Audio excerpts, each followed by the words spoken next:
नमस्कार मित्रों, हमारे चैनल भारतीय संस्कृति पर आप सभी का स्वागत है।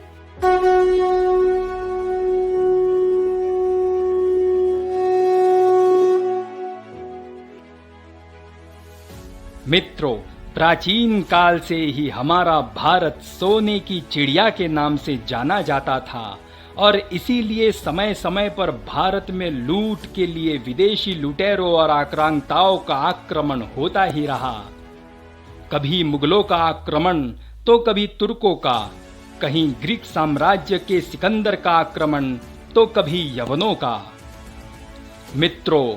उसी बीच एक समय ऐसा भी था जब विश्व भर में सबसे क्रूरतम एवं बर्बर माने जाने वाले हुणों का लगभग आधे एशियाई महाद्वीप और यूरोप में आतंक फैला हुआ था,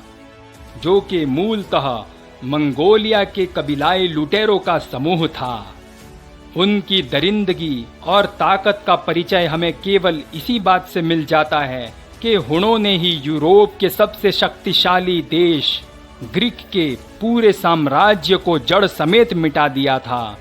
और आपको यह जानकर बड़ी हैरानी होगी कि जिस ग्रीक साम्राज्य ने सिकंदर के नेतृत्व में भारत को छोड़कर लगभग पूरी दुनिया पर कब्जा कर लिया था, हुणों की बदौलत आज उस ग्रीक सभ्यता का एक भी मूल निवासी दुनिया में नहीं बचा।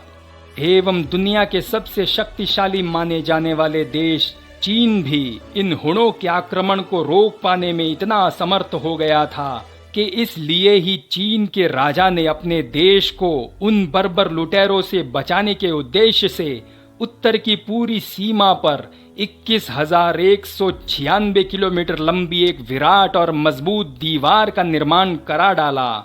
जो कि वर्तमान में ग्रेट वॉल ऑफ चाइना के नाम से जानी जाती है। उस ही समय की बात है, हुणों ने आधे विश्व पर अपनी विजय का डंका बजाकर फिर भारत का रुख किया। असल में हुण कबीलाई जब मंगोलिया से लूट के लिए निकले तो वे दो दलों में दो दिशाओं में फैल गए। पहले दल ने पूर्व की वोल्गा नदी पार कर यूरोप में प्रवेश किया और दूसरी शाखा ने एक्सस पर्वतों से दक्षिण की घाटियों को पार कर एशिया में कत्लेआम किया। तभी विश्व भर के इतिहास में पहली बार हुणों ने हार का सामना किया, और हार भी ऐसी कि जिससे एशिया के हुणों के आतंक की कमर ही टूट गई, और जिसका श्रेय जाता है हमारे भारत के वीर पराक्रमी योद्धा और चक्रवर्ती सम्राट पाटलिपुत्र के स्कंदगुप्त विक्रमादित्य जी को, जो कि उस वक्त मात्र 19 वर्ष के ही थे और तब केवल पाटलिपुत्र के युवराज थे, एवं उनके पिता सम्राट कुमार गुप्त राजा थे। एवं हुणों के बार बार भारत की सीमा में घुसकर गांधार, बालूचिस्तान और सिंध पर लूट और कत्लेआम से परेशान हो चुके थे। तब उन्होंने अपनी सेना को आदेश दिया कि कुछ ऐसा उपाय किया जाए कि भारतीय सीमा से हुणों की लूट का आतंक सदा के लिए ही समाप्त हो जाए। तब सभा में बैठे उनके पुत्र युवराज स्कंदगुप्त जी ने पिता से आज्ञा मांगी कि इस युद्ध की पूरी रणनीति वे तय करेंगे एवं युद्ध का पूरा नेतृत्व भी वे ही करेंगे।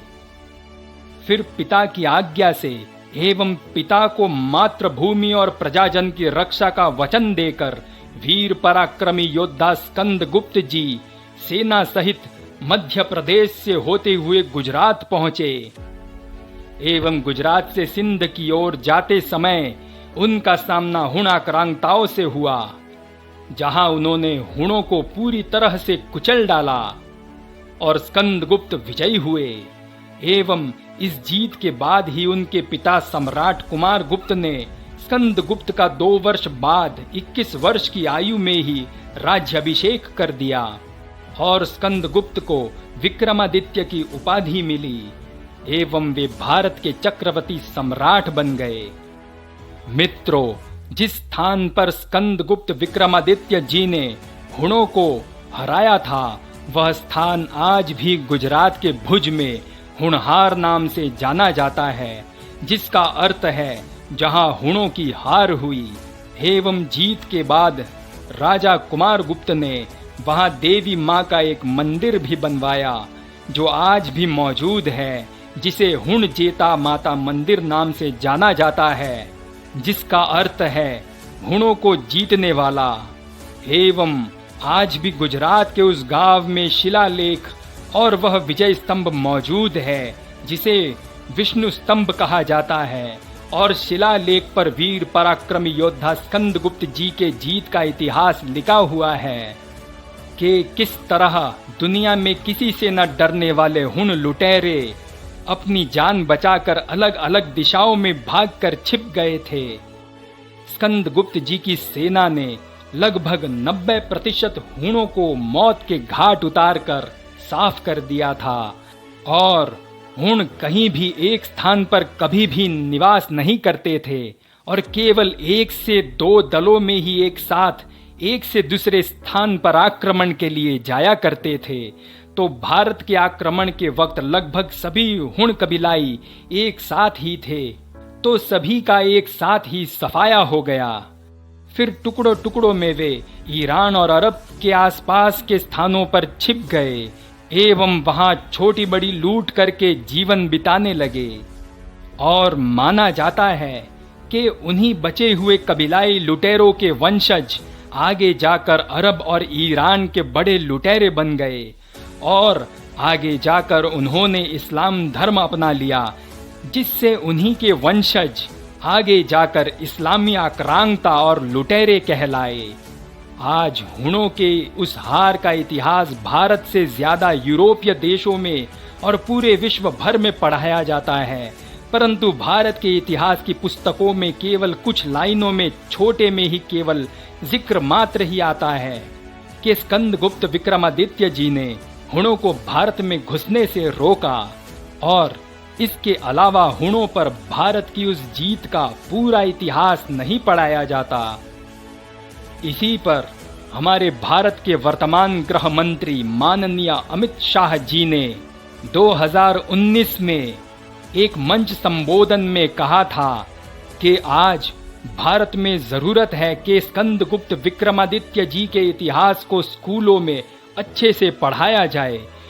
हो सकता है भविष्य में हमें वीर पराक्रमी राजा स्कंदगुप्त विक्रमादित्य जी के गौरवशाली इतिहास स्कूलों की पुस्तकों में देखने को मिले। उम्मीद है मित्रों, आपको हमारे द्वारा बताया गया स्कंदगुप्त विक्रमादित्य जी का यह इतिहास अच्छा लगा होगा। इसी प्रकार की और भी अनेकों जानकारियों को देखने के लिए जुड़े रहें हमारे चैनल भारतीय संस्कृति से। आपका दिन मंगलमय हो। जय श्री राम, जय भारत।